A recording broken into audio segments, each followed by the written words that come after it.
Thanks so much. Delighted to be here. It's somewhat bittersweet to be talking about this book because, of course, I'm happy that I wrote it, but it's quite tragic that Jimmy Lai, a guy that I've known since 1993, and as Philip said, I was on the board of Next Digital from 2018 until the government shut it down in 2021, is in solitary confinement. He's been there almost 1,500 days since the end of 2020.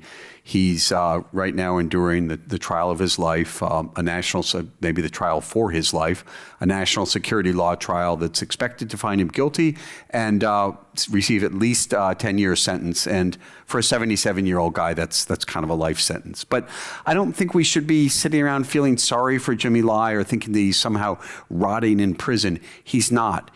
He's living as a free man. And so what I'd like to do is show you a few slides to situate Jimmy and to situate him in the context of Hong Kong and to show how Jimmy both benefited from the freedoms of Hong Kong, the economic freedom, the social and political freedom, the religious freedom, but also helped nurture Hong Kong's, the freedom that underpins and underpinned Hong Kong. So he was a beneficiary, but also a creator of modern Hong Kong. Indeed, I would say perhaps one of the most important people in the creation of Hong Kong in the last 3 decades or so. So this is, Jimmy was born, nobody really knows exactly when, even Jimmy. He was born in the tumultuous years of the final years of the Civil War in China. We think it was December 10th, 1947. That's Jimmy on the right, a couple years old.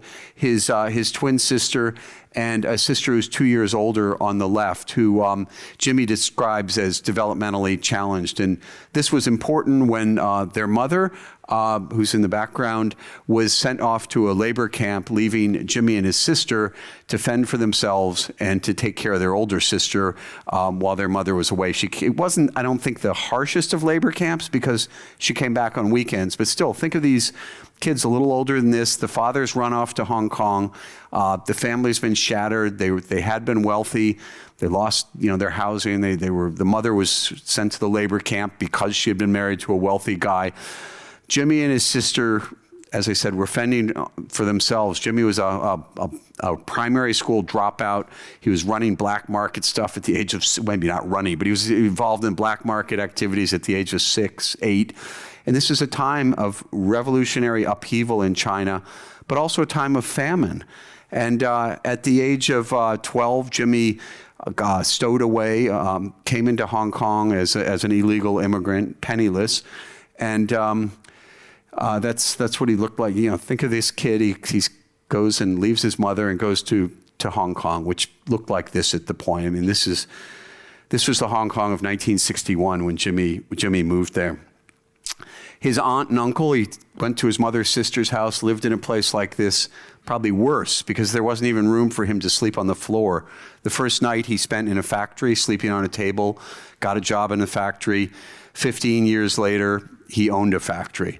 And that set him on the road to become one of the most successful entrepreneurs in modern Hong Kong history, an extraordinary record of business success.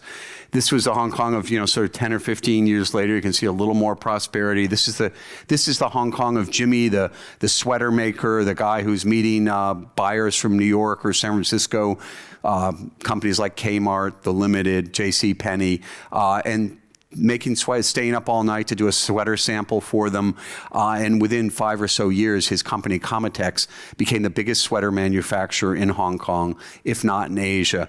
Gave Jimmy unimaginable riches for this kid who'd been really literally starving of hunger. And let's not forget that famine that he left killed 45 million people, so more or less, we don't know, in China. So he leaves the poverty and the grayness, the drabness of Maoist China to come to this kind of Hong Kong. He got bored with just making sweaters, so he decided to start selling shirts. He set up the Giordano clothing chain. It was a revolutionary retail operation. In fact, I think many of you will know Uniqlo, the Japanese chain. Tadashi and I came down to learn from Jimmy in the early 1980s, wanted Jimmy to invest with him. Jimmy passed on that opportunity, and instead, a few years later, was for a guy who wasn't involved with the politics, became enamored of what was happening in Beijing in the spring of 1989. And that was, of course, the spring of democracy, and it, of course, ended with the Tiananmen Square killings. But these early days of political ferment and opening, after a decade of economic opening in China, convinced Jimmy that China, he's a very patriotic guy, but that China was really changing, that economic reforms were going to lead to political and social changes. These are three of the most prominent student leaders, Chai Ling, Wu Kai-shi, and Wang Dan. All three of them were featured on T-shirts that Jimmy made and sold at the Giordano stores. He sent the money from selling the T-shirts up to Beijing. He sent tents up. I mean, he was so hopeful, and he really believed that media was really key in promoting change and reform in China. Unfortunately, I mean, these are some pictures. This is the famous picture of the tank man shortly after the Tiananmen killings and the brutal crackdown that ended that spring. But Jimmy saw that for the first time we were seeing images almost real time in terms of what was happening around the world. Correct me if I'm wrong, but I don't know another really major incident like this where the visual images got out so quickly. Remember how it's a very different media landscape, but CNN had just started a few years earlier, and the whole notion of satellite uplinks, even from authoritarian countries, was something new.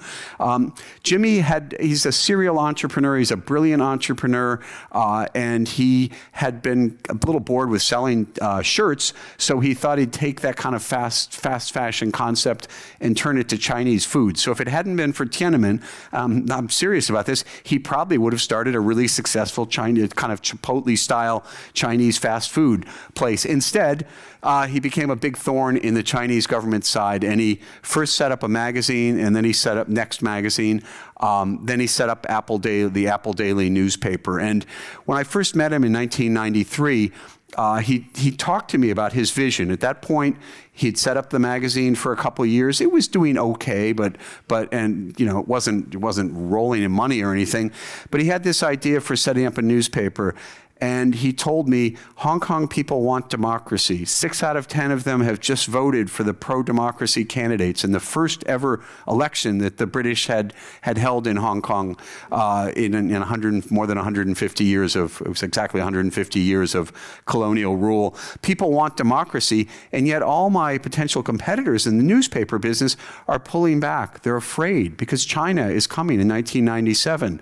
And this, of course, was the backdrop to Tiananmen as well, is today's China is tomorrow's Hong Kong. These people saw the tanks rolling over, and Hong Kongers, obviously, most of them, like Jimmy, had fled Maoist China, communist China, and so the last thing they wanted was for Hong Kong to become another China. And Jimmy felt that a media organization could push back, that there was a new emphasis on transparency and accountability in the world, and that this would consign the Chinese Communist Party to the dustbin of history. And he wrote some very, very frank, very hard-hitting columns to this effect, notably in 1994, where he attacked Premier Li Peng, who had been described as the butcher of Beijing for his role in the 1989 killings. The Chinese responded by shutting his Giordano store in Beijing, figuring, like every other businessman, that Jimmy would fold. He'd choose his economic interests in the retail company over a kind of fledgling media company. Jimmy said no. He wrote, he resigned from the Giordano board, wrote another column. He said, I'm sorry, I was a little rude. My language was a bit strong, but I really believe it. The Chinese Communist Party has to go. And I think that moment in 1994 was perhaps one of the key turning points in his life. He had to choose. Am I going to choose my existing businesses? He just IPO'd Giordano. Cash was flowing in, and the company was really doing well. Or do I choose what I believe in? My commitment to freedom, my commitment to rule of law, my commitment to all the freedoms that I've gotten in Hong Kong under this British colonial system. And he chose freedom. This is just a couple pictures of Apple Daily. It was the first newspaper to print in color in Hong Kong. It was very particularly by the standards of his time. Great, bold graphics. Jimmy invested in state-of-the-art equipment, printing presses, Goss printing presses, fantastic paper, ink, very, very high-quality printing. This is Chris Patten, the last governor of Hong Kong. Another picture of the newspaper, that's Martin Lee, the father of democracy. So Apple was a crazy, all-over-the-place paper. It was tawdry and sleazy in parts, and yet it would have Nobel Prize-winning economists, stock market commentary, horse racing, investigations, democracy. It tried to be everything to everyone. And it was popular, particularly after the 1997 handover of Hong Kong to China. So I'm going to fast forward a few years. This is the kind of bold graphics that Jimmy embraced. This is Next Magazine. It was a centerfold that could be turned into a protest poster. This is a photoshopped cream puff in the face of the then head of Hong Kong, Tung Chee-hwa. There was a national security legislation that the government tried to introduce when they first brought out a draft in the end of 2002. 20 or 30 people showed up to burn some copies of the draft. This is July 1st, so about 5 months later, 500,000 people out in the streets, and it was mostly because of Next and Jimmy and Apple. So if you're in Beijing, you're thinking, like, who is this guy? This is what July 1st looked like. This is not the kind of thing that the men in Zhongnang High like to see. This fast forward to 2014, Jimmy was never a political leader. He doesn't have aspirations to be the next Nelson Mandela or Lech Walesa. And by 2014, he'd largely stepped back. He'd spent a lot of the previous decade in Taiwan, where he'd moved after Chen Shui-bian was elected as the first opposition party president.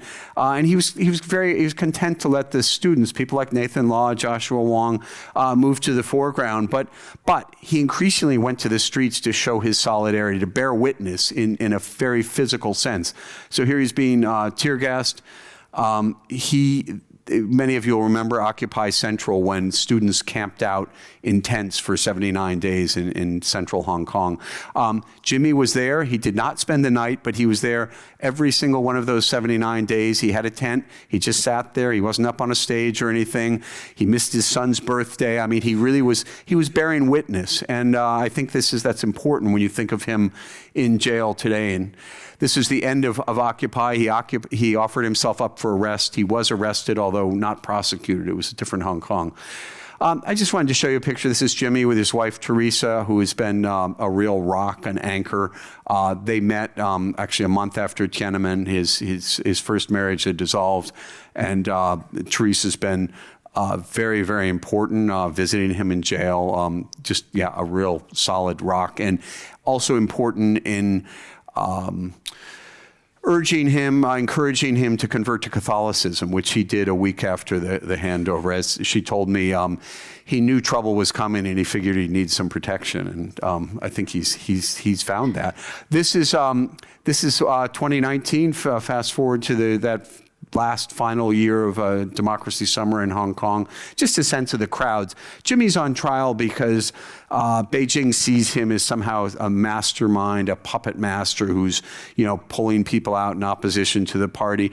Sure, I mean, Apple and Next played an important role in helping channel the voice of Hong Kong people, but you don't get, as we had on numerous occasions, 1 million, even 2 million people out in the streets because a guy like Jimmy Lai says go out in the streets. And he was out there too as well. This is August. He went to jail for this, as a matter of fact, for marching that day. Just a couple other shots of what Hong Kong looked that summer, because I want to put the context of Jimmy being on trial with what was happening on the streets in Hong Kong. These are so-called Lenin walls, where people would write Post-its. This is a shopping mall at lunchtime one day with a flash mob. So I don't think you can blame Jimmy for all that. I like this. My book's called The Troublemaker because that's how Jimmy described himself to me. But of course, John Lewis, who's on the left, talked about the importance of making good trouble. And I think that's how Jimmy would like to think of himself. Very coincidentally, when he was at the U.S. Capitol in the summer of 2019, Jimmy's on the right, Martin Lee, democracy fighter, is in the center, and they ran into John Lewis. And Jimmy, who's a committed apostle of nonviolence, asked John Lewis to make a video imploring the students of Hong Kong, to the young activists, to remain nonviolent. But it's the only time they met before John Lewis passed away shortly after that, and I just thought it was a nice moment. That's a picture of Jimmy shortly before his arrest at the end of his jailing in 2020. This is when he was arrested shortly after the national security law went into effect, totally performative, to go into the guy's house, handcuff him. This was what our newspaper looked like that morning, with 250 police marching in. Taking away evidence, so-called. Perp walking Jimmy through the newsroom. Again, totally performative. I was so proud of the staff. People, one woman in particular, reporter, was live streaming Jimmy as he was being perp walked through by the cops, which they didn't really appreciate. Just a couple of shots of him going to jail, let out a couple days later. By December, he was in pretty much full time. You can see the chains, the shackles. He's 77 now. Okay, he was early 70s then. Usually when he's moved from his solitary cell to the courtroom, he's in a kind of oversized Brinks armored car, often a cage inside that, shackled inside the cage, hundreds of police dogs. Again, for a guy who could have left Hong Kong, who could have gone to his house in Kyoto or Taipei or his apartments in London or Paris, he chose to stay. He told one of the people I interviewed for the book, "I'd rather be hanging from a lamppost in Central than to give the communists the satisfaction of saying I ran away." He knew what he was doing. I think if you think back to some of those earlier pictures in 2014, where he so much wanted to bear witness to the suffering of other activists, and I think to the people of Hong Kong, and he was willing to put himself in physical harm. Our newspaper was shut. The whole operation was shut in June 2021. We got a letter from the government, from the guy who's now the head of Hong Kong, John Lee, saying that he thought that we'd broken the law, so he was freezing our bank accounts, which makes it kind of hard to pay your staff, buy paper, pay the telephone bill, pay the electricity bill. And then the government took us to court for not paying our staff. Last picture we have of Jimmy taken surreptitiously, long lens photographed by an AP photographer who, for her pains, was kicked out of Hong Kong, denied a visa. The government, for some reason, is very, very afraid of even any images of Jimmy, even though he's been on trial. I think he's had 125 days in court in this past year plus. We don't have any pictures of him. Our group tries to keep the focus, keep the spotlight on not only Jimmy, but the 1,000 or so, think of that, 1,000 or so political prisoners in jail in Hong Kong, in the little city of Hong Kong. We've done a lot of different activities. I've liked some of the large-scale wall projections we've done. This is on the Guggenheim Museum in New York. That's, you can see the Capitol on the right, Department of Energy, Tower Bridge in London.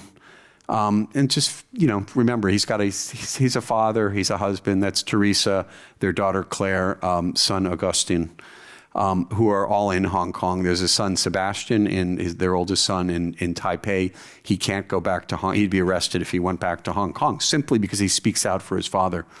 So I'll stop there. Thanks very much. Okay, so what we're going to do is probably about 20, 30 minutes of questions. We have cards here for our audience, and I believe that those of you in the audience, in the video live streaming, there's abilities for you to give us questions on chat, and they'll be conveyed over to us. So, Mark, it's good to see you. Great to see you, Philip. So, you have a special vantage point. I mean, you lived in Hong Kong for over 30 years. 28, but yeah, close to counting Korea. Right, counting Korea, in Asia. And you ran, top English newspapers. You were at the Far Eastern Economic Review. You were a journalist by profession. And then you talked so I want people to understand, it's not necessarily second nature for you to become an advocate and an activist. Can you talk a little bit about that really quickly? Yeah, I mean, it's great. So I describe myself as a recovering journalist and an accidental activist. Right.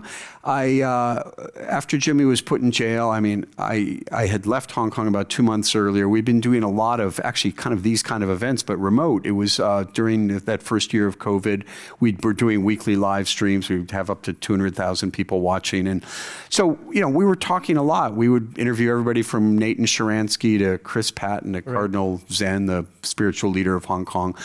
And I mean, honestly, I was shell-shocked, right? They denied his bail. They mentioned my name and, that I'd said he was a symbol of Hong Kong resistance. I'm not really sure what's criminal about that. And I just didn't know what else to do. And maybe was it survivor's guilt? Is it just, just agitation at feeling so helpless? I'm halfway around the world. COVID restrictions mean you can't travel. This is all during COVID. Yeah, this is end of 2020, very beginning of 2021. And I was talking with Ambassador James Cunningham, who had been the consul general in Hong Kong. And, a few of us who knew Hong Kong well. Most of us, I guess, knew Jimmy, but it was more just like, what the heck is going on there? I mean, surely there's a mistake. They had also rounded up in early January the people that eventually became the so-called Hong Kong 45, academics, journalists, lawyers, simply because they'd had an unofficial election primary. I mean, it's like, this is crazy. I mean, this is the Hong Kong I knew is the kind of anything goes Hong Kong, free market, free ideas, freedom. And the Beijing Olympics were coming up the next year and thought, we'll just, do a little, have a little publicity. I mean, they'll release these people. This is insane. Yeah. Well, I would say now we were incredibly naive, and that the crackdown in Hong Kong has been quicker, deeper, faster than any place in modern history. So this is what I want to talk about. There are two general areas, just because we all want to take advantage of your expertise. First, we want to definitely, Jimmy has become a passion in many ways for you, which I greatly admire. When I learned that you were doing this almost 2 years ago, and we talked about all of this. And the other set of questions really talks about China, because I think people want to know about China. The U.S.-China relationship is the most important in the world, and you have a unique perspective. So those are kind of the two categories that we're going to talk about. The first about Jimmy, because that's the book, and he's got a compelling life. I mean, how a 12-year-old Chinese boy, right, came to Hong Kong with less than $5, according to the book, right, in his pocket. He becomes a billionaire. He becomes Hong Kong's greatest dissident, and then really China's most feared critic. That's the subtitle of the book. That is a fascinating sort of evolution. And then you allude to the second category of how Hong Kong, which was the freest city in the world, right? The center of international finance, is no longer what it was. I mean, it's a shell of what it was, right? This is how you described it. So let's talk about Jimmy's journey, and let's talk about what you talked about. Who is Jimmy Lai? That's what the Chinese government, suddenly he comes on their radar screen, right? And he goes, what's happening here? And you talk about him and describe him, why he was a threat. And it was this transformation of him basically being, as you described, a garmento. So please tell us what a garmento is and what that transformation looked like. I think it's really fascinating, and how he became a threat to Beijing. Yeah, well, thanks. I mean, a garmento is somebody in the garment trade, the rag trade, and he was, he started out at the age of 12. He was working in a glove factory. By the age of 20, he was managing hundreds of people in a factory. He becomes a salesman. He was selling mostly sweaters and shirts. And traveling to New York a lot, understanding more about the rest of the world. But when he made some money, think of him as a crazy rich Asian. He had his chauffeured Rolls Royce. He had a pet bear in the backyard, along with peacocks, flying foxes, the whole menagerie of animals. A hot tub. People were smoking weed, walking around naked. This was not the Hong Kong I knew of the 1980s, I can tell you. But it was a pretty crazy, wild scene. Loved food, loved a good time. You wanted a good time, you wanted a party. New York, Hong Kong, Jimmy was your man. But I went back and talked to people from the Limited and from other places who knew him in the 70s. And they were like, this guy was something else. He could tell you what style, what color was going to work.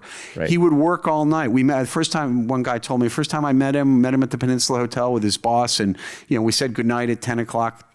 He worked all night. Next morning, 10 a.m., having worked 12 hours in the factory, he'd produced a sample. Nobody else did that, even in hyperkinetic Hong Kong. Yeah. So, it strikes me just the way you described, and we're bouncing around here in terms of the newspaper, and we're going to talk about how he intuitively was able to understand what people wanted, right?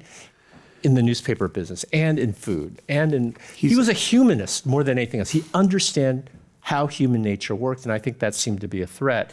And the change for him, I thought was really interesting. You talk a quote about the factory, the fortune teller, and the factory story, and the remorse that he felt about that. Can you talk a little about that? That kind of gives you an insight into who Jimmy was and what happened with him. Yeah, he was trying to buy his first factory, and he lined up a little financing. He had another partner, and this was at a time when Hong Kong had was really suffering from the first Arab oil embargo, OPEC embargo. Bankrupt factory, but there was another guy who really wanted the factory. The guy had more money, was more established, and Jimmy knew that the guy would go to a fortune teller, and so he steered him toward a fortune teller that Jimmy had already paid off very lavishly, and convinced the guy that this would be a bad investment.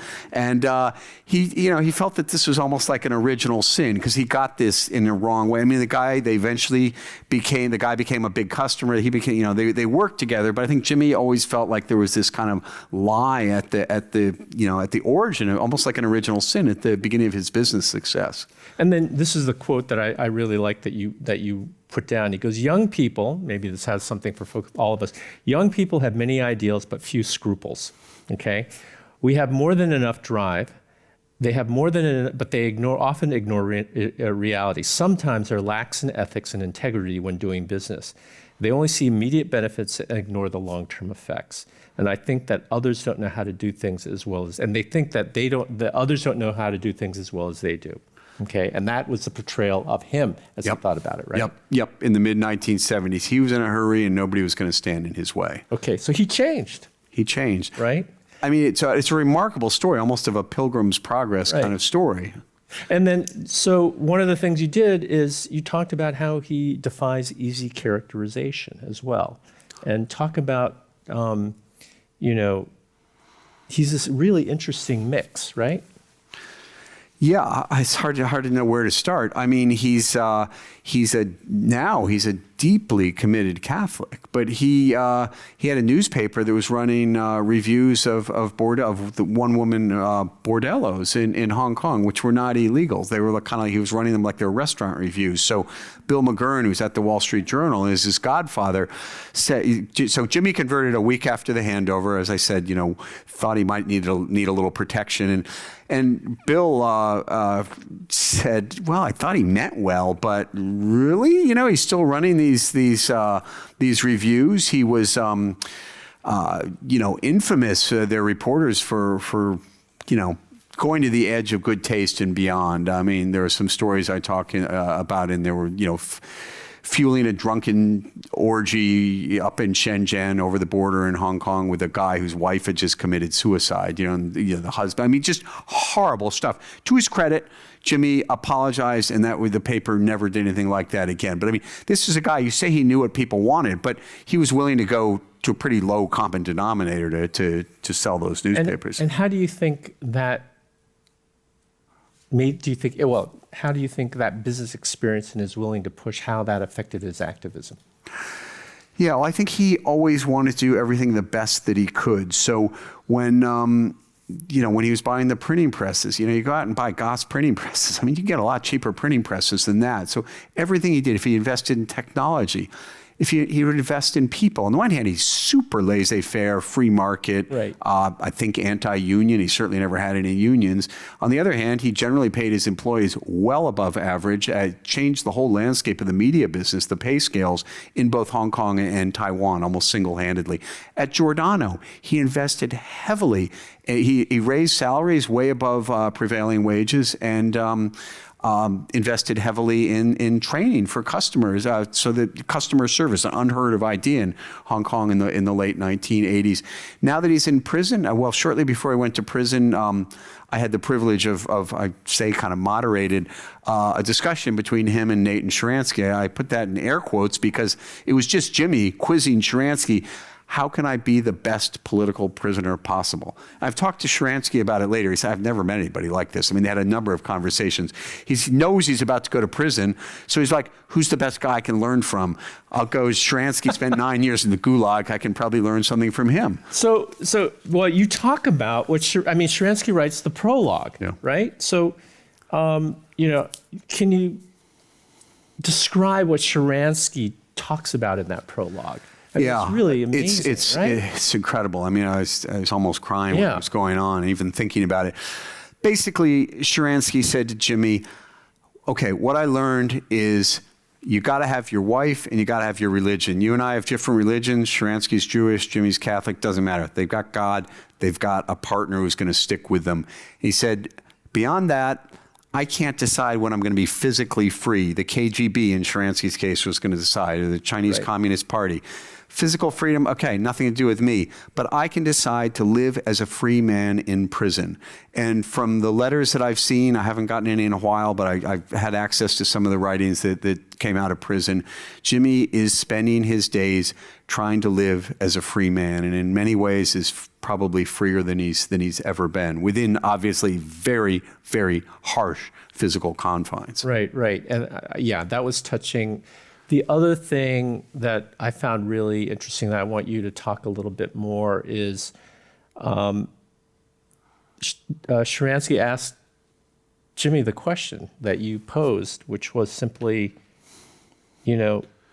why don't you try to escape? You're a rich man. You certainly have airplanes, whatever you need to escape. You have British citizenship. No doubt many countries in the free world are glad to host you. So what did Jimmy say? And Sharansky understood. That's what I want you to talk about, too wide. And this is something that is really interesting, that a businessman, that Garmento had this sort of spirit of what it means to be a dissident and why they're special in so many ways. Yeah. I mean, Jimmy's in various different ways, so I'll paraphrase it, not just the Sharansky thing, but he's like, look, I'm the leader, I'm kind of the captain of the ship, which was both true and not true, because again, he wasn't a political leader, but he was a kind of moral leader. He said, I can't leave, I can't run away. And he said, Hong Kong gave me everything. It gave me my freedom. It gave me my life. It gave me my wife, my family, everything. I can't leave Hong Kong. And if my suffering can do anything in this world or in the next world to make life better for the people around me and above all the people of Hong Kong, then it's worth it. And all suffering is worth it. And I mean, it's a very, very powerful way to live, because if you are only going to leave on your terms, you're not going to surrender. He hasn't, I think there's been an enormous amount of pressure on him. There certainly has on others to plead guilty. If you're not going to do that, and you're going up against a state that can and has shown its willingness to let political prisoners die in jail, then you've got to be really willing to sacrifice everything, or at least sacrifice your life. And Jimmy seems to be willing to do that. I sincerely hope, and I believe it's not going to come to that, but that's how he thinks. And it was interesting, because what seemed to intimate, what at least Sharansky did, was that Sharansky, Navalny, Mandela, Jimmy Lai all understand each other, why they're doing what they're doing when everyone else doesn't understand, why they have to go back, right? Right. I mean, I think, sure, we'd all like to think we're heroes, but I'm here and he's in jail. Right. Okay, let's talk a little bit about the whole newspaper. In some ways, I think about Jimmy as sort of being prescient about what social media is going to be like, right? And you actually talk about Rupert Murdoch and Jimmy Lai as being sort of the flip side of the same coin, very similar but different. Okay. You did talk about, this whole notion of the newspapers going to a lowest common denominator, being very Purian in certain ways, sex, fashion, fun, and yet he had this political aspect. So why don't you talk a little bit about that for us? I think it's a really interesting counterpoint when you talk Jimmy Lai, who's a big publisher, billionaire, and Rupert Murdoch. Yeah.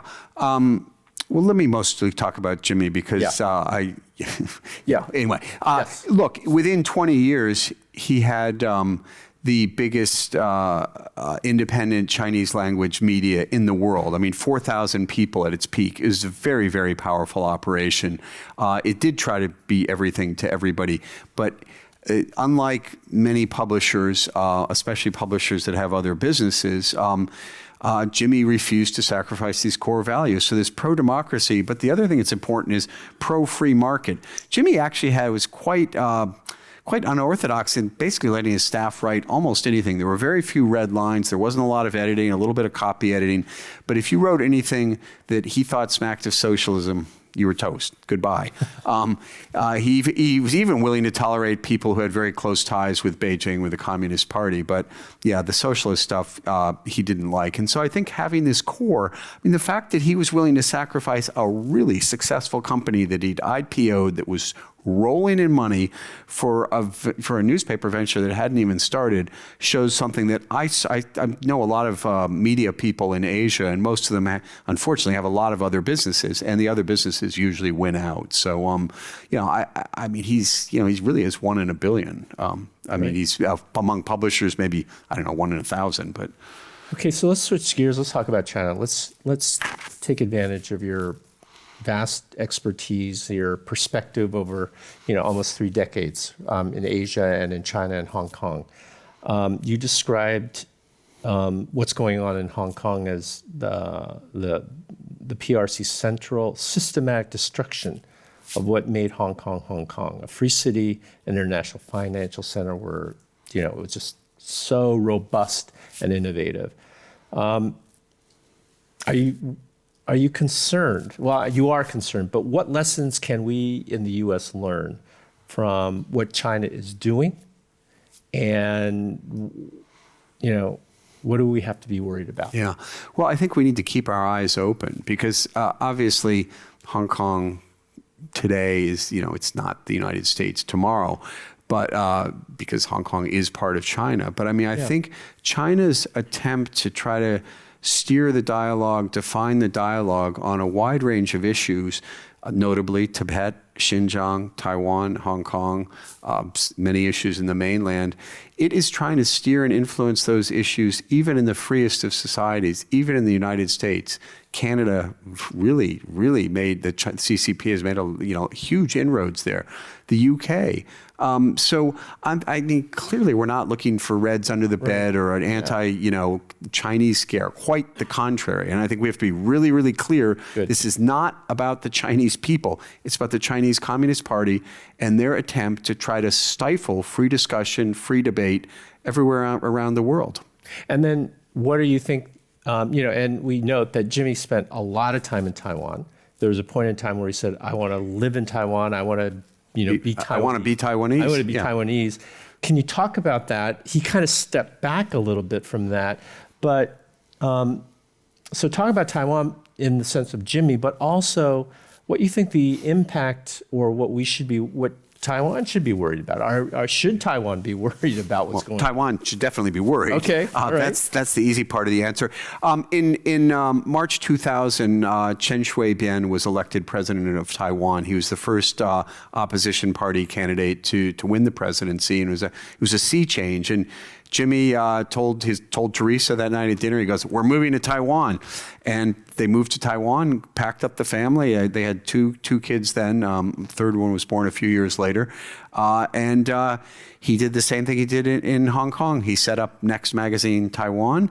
2 years later, he set up Apple Daily Taiwan. And he rocked the media landscape there again. He went into this, he seemed to be really good at going to these kind of ossified, oligopolistic markets.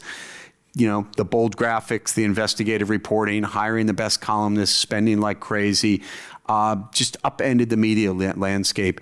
He then went on to innovate technologically a lot, and you mentioned that. We could come back to that. But where he was naive, optimistic, in many ways, a typical entrepreneur. If entrepreneurs were realistic, they would never start a business. And so I don't think you can blame somebody for failing. But he felt that Taiwan was almost like the first domino in what was going to be a wave of freedom spreading across the Taiwan Strait to the west and into China. And he very explicitly said that Taiwan was going to be the Mandarin-speaking springboard into the mainland, into a free media and market in the mainland. Obviously, he was wrong. Right. And then for Taiwan, I mean, just to press you a little bit, in what way should Taiwan be concerned? Well, I think, we've seen Mao said that the problem of Taiwan or of reunification with Taiwan and China could be pushed off for 100 years. We have a general secretary of the Chinese Communist Party, Xi Jinping, who thinks that timetable should be accelerated dramatically. And the military drills, the gray zone activities, the pressure that's being put on Taiwan is pretty extraordinary. And we obviously don't know what's next. I mean, Xi Jinping has challenged the Chinese military to be ready for an invasion. I think when a dictator says he's going to do something, you should probably take them seriously. I don't think these are just empty words. He wants Taiwan to be part of the PRC on his watch. So then let's, I know, I mean, you're a China watcher, you see what's going on. Let's talk, I mean, people will be interested in your, Xi's rise to power coincides with increased belligerence, more muscular sort of, activities on the stage. Do you think that this is being driven by Xi, or do you think circumstances in China are creating Xi? That's a good question. I think it's mostly being driven by Xi. I think actually the guys who elected him didn't really realize who they were electing. I mean, if you look at the continuing purges, anti-corruption campaigns, even of very senior people, I think that the Chinese leadership, maybe circumstances did demand it. I mean, the previous regime was kind of, weak and had a hard time coming to decisions. So hard to say. It was a chicken or egg thing, but this is where we are right now. Okay, and then just again asking the question, because I think you alluded to it before, was sometimes, when in the height of the Cold War, we had a tendency to over-exaggerate, to really hype. Yeah. And, American foreign policy, at least the body politic, at least, has a tendency to go one extreme or another. China's our best friend, and we were going to cooperate, and now it's a bitter enemy. We're prone to hawkish bona fides, over-militarize our approach. Do you think there's another way at this point? What do you think? Well, it's kind of above my pay grade, but I was very... Journalists and advocates always have opinions here, right? Actually, there was something interesting happened today. Mike Pence, who met Jimmy Lai in July 2019, and that's part of the charge against Jimmy, was in Hong Kong, and he made a speech at the UBS Wealth Management seminar, group kind of like, closed door thing. Like, well, I guess this isn't closed door, but, and he challenged the Chinese. He said, I'll paraphrase because I don't have the exact quote, but he said, this is moving to release Jimmy Lai would be about the best measure that China could take, at least in the short term, to start rebuilding trust, not just with the U.S., but with other free countries. And so I think there's a lot of finger pointing on both sides. I would say that from the perspective of China and of Hong Kong, Jimmy Lai is becoming more trouble than he's worth, more trouble in prison than he'd be out of it. He's an old man. He's more than willing to leave Hong Kong. Again, he's not going to challenge Xi Jinping. He's not a Lech Walesa or Nelson Mandela. It's not just Jimmy. I mean, they've crushed the democracy movement in Hong Kong. And along the way, China has systematically, thoroughly broken the promises it made to Britain as the former colonial master, I guess, and to the international community in the form of a treaty that was signed 40 years ago. It's broken its promises to the people of Hong Kong. So, I'm sure China doesn't really want to hear this, but, it does seem that there's a lot they could do to start rebuilding trust. And I mean, nobody wants a war. And I think, Yeah. to your point, the Cold War, we kind of had some rules of engagement, some guardrails, as people would say, in place after relatively short period of time. At least looking back, it seems relatively short. At the time, if you lived through the Cuban Missile Crisis and the Berlin airlift and things, seemed pretty scary.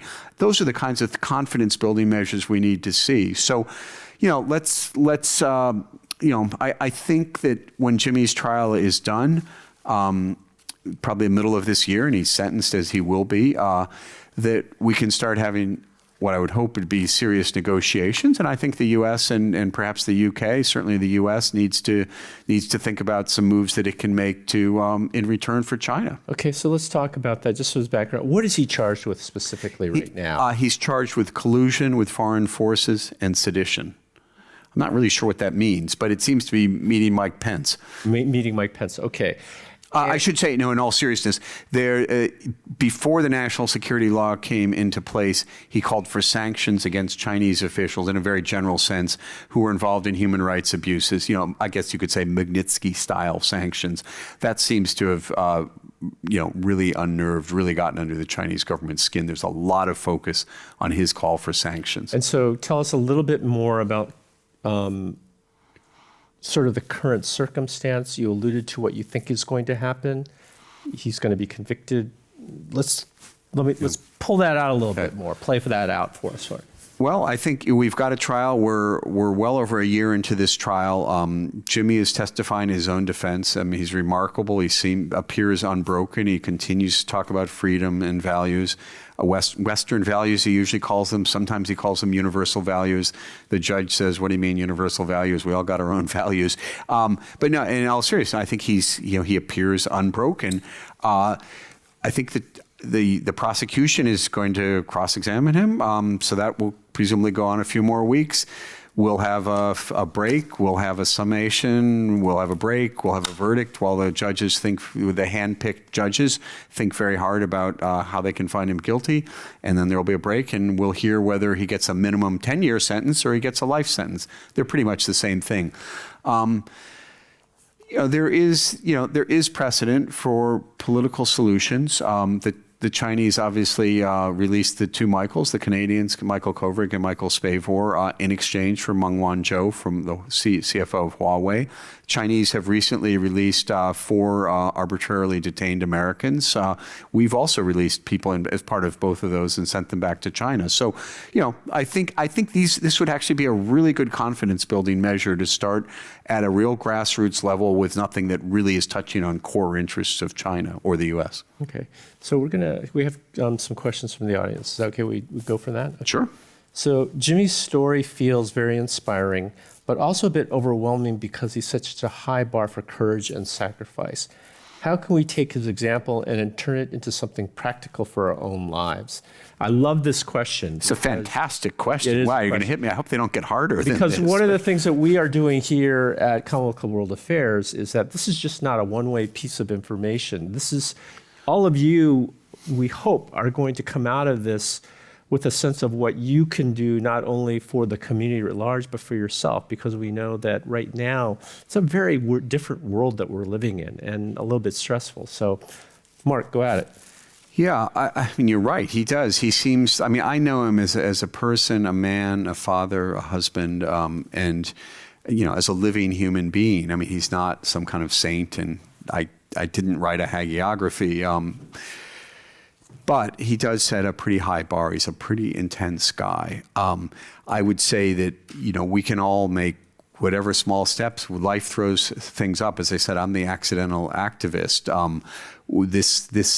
What became the Committee for Freedom in Hong Kong Foundation started by accident, the idea that we might put up a couple of billboards or something, which we never got around to doing. So I think you take small steps, and I can say at first it's really daunting. If you're doing something that feels a little bit scary or just outside of your comfort zone, it's hard, but it's a bit like swimming in cold water.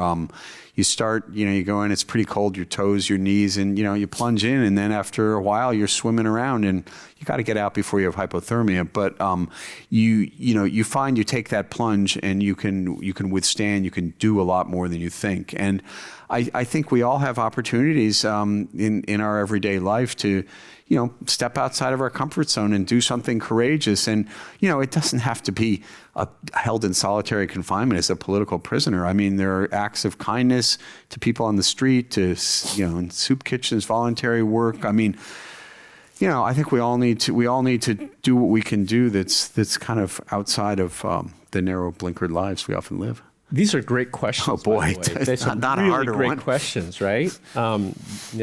I should just take these and do this the whole time. Okay, hearing about Jimmy's younger years made me think about how people growing and age. What do you think he would say to young people today who might be making mistakes but want to build a meaningful future? Wow. I mean, it was interesting. You read that thing where he was talking about young people. Yeah. I think he'd like them to be ethical and do the right thing.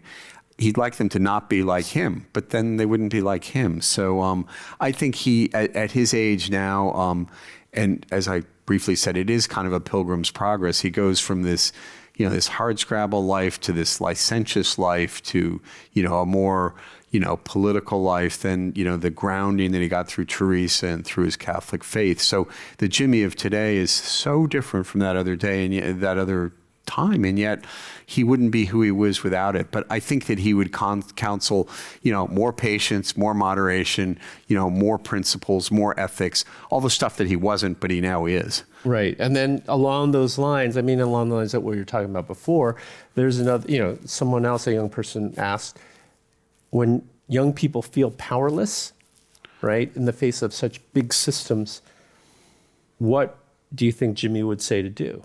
Yeah. I mean, I'd say, so interesting because, Jimmy was buffeted by forces that we can't imagine. I mean, you think of it, he's leaving at a time when 45 million people are dying of starvation. There hasn't been a famine like it in the world. He went, I didn't mention this, but it's in the book briefly. He was taken to see political executions of people being shot on killing grounds in Guangdong. So, on the one hand, he was powerless, and yet on the other hand, this gave him this incredible ability and self-confidence and resilience to believe that he could do whatever he wanted to do. So I think he would say, just charge in there, believe in yourself, just do it, don't look back. Maybe, on the one hand, he reflects a lot, and on the other hand, he's kind of an entrepreneur who does it by native instinct. And I don't know how you develop that native instinct. And by the way, I wouldn't want my kids to be raised in the kind of it forged him and it made him the man he was. But I don't think we'd want our children to be forged in those kind of fires, because remember, most people didn't make it. Most of the people around him are dead. Yeah, no, exactly. Okay, here's an interesting question. Is your book available in Hong Kong? And would someone be arrested for buying one? I don't believe that it's available. I'd be shocked if it were. People I know who say they're going to Hong Kong tell me they're leaving their book back here in San Francisco. So, I also don't know if I'd be arrested if I went to Hong Kong or not. I was the court was told earlier this week that I was not a co-conspirator, so that was kind of cold comfort, I guess. But okay. Why is the government so afraid of to release images of Jimmy? What power does he still have? And what are they, basically what are they afraid of? What could happen? Yeah, it's interesting because 10 years ago, a lot of young people didn't really have a lot of time for Jimmy. They felt that people like Jimmy and Martin Lee and others they'd spent 30 years being nice, trying to play by the rules, and, what had it gotten? Nowhere.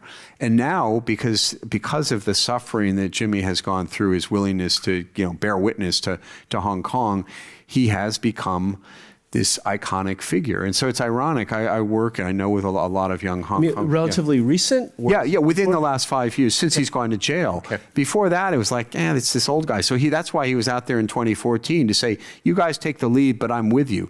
But he's really, okay, get tear gassed, that's fine. Everybody gets tear gassed. I don't mean to like that. But, right. But it's like, okay, show us you've really suffered. So hundreds of thousands of people have left Hong Kong. Jimmy stayed. Here's the billionaire who stayed behind. Okay. But clearly they are afraid of that he's taking on some kind of talismanic, magic or something. The U.S. used to press China about its human rights abuses. How and why has that changed? Has the U.S. thrown in the towel on human rights in Hong Kong and elsewhere? Great question. Well, it changed first in the early 1990s. I think 1994, when Bill Clinton, as president, delinked the human rights issues in China from so-called most favored nation status, which before China got into the World Trade Organization, allowed China to export on the most favorable terms to the U.S. And so it was Clinton that delinked it. I wouldn't go so far as to say that we don't press China on human rights. Actually, since I've started doing this work, I've been really impressed by the breadth and depth of commitment and of bipartisan consensus that this is something we need to work on. This is a core value in the U.S. There are perhaps people who use it as an anti-communist cudgel, but I think most people who work on this issue in Washington, in the administration, in Congress, are genuinely concerned about human rights in China. I have, and I think the Biden administration has been, has really been quite strong on this. Not as strong as I would have liked, but okay. I have hopes that Secretary of State Rubio, if he's confirmed, and National Security Advisor Waltz and others really have a deep understanding of China and the importance of human rights in China. So I think it's going to come to the fore more. As I say, I hope it's not used in some kind of mudslinging, partisan, cudgel kind of way. I hope it's really used to genuinely help the people of China, and I think it will be. I think this is a question related to kind of the spiritual aspects, but what is your personal definition of freedom, and what would Jimmy's definition be? Oh man, you guys are killing me here. I've done a lot of these, but wow. I don't know. I think Jimmy's, I'm not Catholic. Jimmy, as I said, is, and I think his definition of freedom would be a spiritual freedom under the grace of God. I'm still working on my definition, but I do have to say that I feel enormously, energized and, happy to be doing this work. So I do find freedom through meaningful work, and working for the people of Hong Kong, where I lived most of my adult life, is pretty freeing. The book presents Lai as someone who defies traditional labels, championing free market ideals while resisting authoritarianism. How can his example help bridge divides between seemingly opposing ideologies in the fight for global democracy? Yeah, I mean, it's interesting because Jimmy has been championed. Jimmy is a pretty, he was a Trump supporter. I assume he supported Trump again. He's gotten an enormous amount of support from, the Republican Party, but also it has been bipartisan. So it will be interesting to see if and when Jimmy gets out, if he does play that sort of role, and if he could become a champion to help bridge those divides, because I don't agree with him on a lot of issues, and I think what he's done and what he's living out is something that we can all admire, and it could bridge some of those divides. But again, he's not going to be a Mandela figure. He's not going to be a Navalny figure. So it's a good question. And so right now, we're all here. Let's put your activist hat on. What can we all do? Well, the obvious thing is you can keep doing everything you can to keep Hong Kong and Jimmy Lai in the spotlight. So I'll tell you what we do, and then so at the Committee for Freedom in Hong Kong Foundation, we have 3 pillars of work. We do government and legislative work. As I said, we have offices in London and in Washington, D.C. We work some on legislation, but we're not a lobbying group. But we think that working through our governments, especially the U.S. government, but Jimmy's a UK citizen, is going to be the most effective form of leverage on China to help them realize that it's in their interest to let Jimmy go, but to ease off on Hong Kong and start, using that as a bridge to building more confidence with the West. We also do a lot of media work, both writing articles, writing books, speaking, being interviewed, and we do a lot of research. Hong Kong, sadly, has become, for example, to take our most recent research, a place of sanctions evasion, a place where really bad stuff is happening. Hong Kong's probably the most important transshipment point for dual-use technology that the Russians are using in Ukraine, at least imported technology. And that's horrible. I mean, Hong Kong was always a freewheeling place, but now it's just become a kind of pirate city. So I think we're trying to keep the spotlight on Hong Kong. You can all help us do that. Obviously, it's a big world, and there are a lot of challenges in the world. But I think to see a city of 7.5 million people for no reason with its freedoms destroyed is something that is worth paying attention to, both for its own sake, but also for what it says about autocracy and trying to stop autocracy before it goes further. Okay. So yeah, write your congressman, write letters. Demonstrate outside the Chinese consulate or the Hong Kong economic and trade offices. You have one here in San Francisco. We're working to shut them down. But, I think to put pressure on China and Hong Kong and keep up the pressure. I think the Hong Kong government would like us to think, a few problems a few years ago. Now it's back to business as usual. It can't be business as usual when you're dealing with a crackdown of the sort we've had in Hong Kong and 1,000 or so political prisoners. Okay, we have 2 minutes. People have been here for about an hour, and this has been really fascinating to hear your background. They're going to talk with you later. What are the 2 things you want people to take away from this whole thing? If they don't remember anything, what are the 2 things that you want them to take back? Jimmy Lai is one of the most courageous, principled, bravest people that I've ever met. I think any of us almost would. But he is not rotting in prison. He's living as a free man, and he will, with all of our help, become physically free. Number 2, we have to keep our eyes open and realize that although the Chinese people and China as a country are remarkable and deserve to be our partners, and we deserve to be, as you said, Philip, one of the most important bilateral relationships, the Chinese Communist Party is a threat not only to the people of Hong Kong, but to the people of the free world everywhere. Okay. So that's all the time we have for today. Please join me in thanking Mark Clifford for taking the time to speak with us and for writing his book and for all the work that he's doing. So I want to thank our audience for you being here, for caring and being part of our community. And I want to thank you for really good questions. They're fantastic. Really good questions. I want to thank the Ken and Jacqueline Broad Family Foundation for their support in allowing this kind of programming for all of us and for all of you out there who are watching this live stream and later on YouTube. Mark's going to be signing copies of the books in the lounge outside the auditorium, and remember to pick up your copy, which was supplied by the Broad Family Foundation. So finally, the Commonwealth Club warmly encourages you to attend for future programs. If you haven't joined, please join. Okay, there'll be cards out there. We have Billy Bean out there who'll help you with that. Support our mission. It's a crazy time right now, and we all want to be part of a community. We want to learn, and I think more than anything else, we want to act and we want to do something. And now that we're over COVID, I think that's what this organization is going to strive to do. And with your help, we'll be able to become more effective here in the community and beyond. So with that, find out more, visit our website at commonwealthclub.org. Thank you, and we look forward to seeing you again very soon. Thank you. Thank you. Thank Ken and Jackie Broad.